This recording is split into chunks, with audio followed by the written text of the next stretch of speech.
Hello বন্ধুরা, কেমন আছো? আশা করি নিশ্চয়ই ভালো আছো। আমিও ভালো আছি। তাই তো নতুন একটা ভিডিওতে নতুন একটা কবিতা নিয়ে আমি সঞ্চিতা তোমাদের সামনে হাজির হয়ে গেছি। কালকে কথা দিয়েছিলাম, মানে আগের ভিডিওটাতে কথা দিয়েছিলাম তোমাদেরকে যে যেহেতু জামাই ষষ্ঠী, তাই জামাই ষষ্ঠী স্পেশাল একটা কবিতা তোমাদের জন্য লিখেছি, তোমাদেরকে শোনাবো।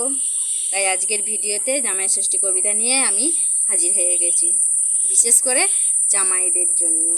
যারা জামাই হয়ে গেছো, যে সকল ছেলেরা কিংবা জামাই হব করছো, তাদের জন্য সবাই শুনতে পারবে। আর কারো যদি জামাই লুকানো জামাই মানে ভালোবাসার মানুষ থাকে, তাকে ভিডিওটা অবশ্যই শেয়ার করতে পারবে। আজকে জামাই ষষ্ঠী কবিতা শুরু করি, বেশি কথা না বলে। জামাই ষষ্ঠী। আম পাকে জাম পাকে, পাকে গাছে কাঁঠাল, এবছরে জ্যৈষ্ঠী মাসে জামাই ষষ্ঠী এলো তাই। সকাল থেকে উপোস করে বসে আছেন মায়েরা, তাদের আদরের জামাইকে খাইয়ে তবে খাবে নিজেরা। জল খাবারে লুচি ঘুগনি ও করবে চিড়ের ফলার, দই খাবে, মিষ্টি সন্দেশ খাবে, খাবে কত ফল।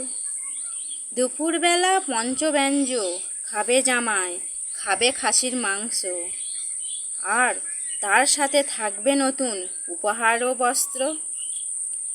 বরণ ও ধান দুর্বার আশীর্বাদে জামাইরা হবে ধন্য, প্রতি বছর এই দিনেতেই বাড়ে জামাইদের ডিমান্ড। জামাইরাই তাই নিজেদের ভাবে রাজা মহারাজার সমান। তাই তো বন্ধুরা, জামাইদের ডিমান্ড কিন্তু বেড়ে যায় জামাই ষষ্ঠীতে। আর জামাইরা এই দিনটার জন্য সারা বছর অপেক্ষা করে থাকে।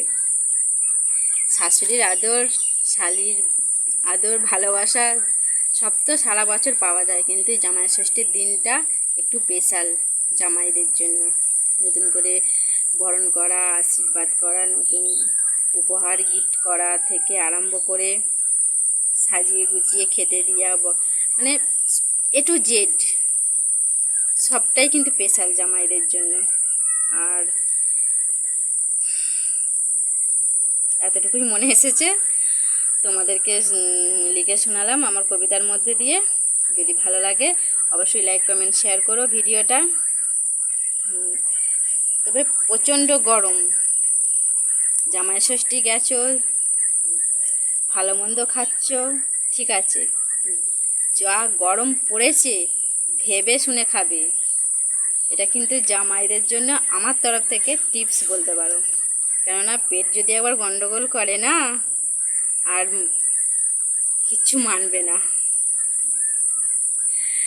যাই হোক, সবাই ভালো থাকবে, সুস্থ থাকবে। আজকের ভিডিও এই পর্যন্তই। আবার আগামীকাল অন্য একটা ভিডিওতে অন্য একটা শায়রি নিয়ে আমি আবারও তোমাদের সামনে হাজির হব, কথা দিয়ে যাচ্ছি। আজকের মতো বাই।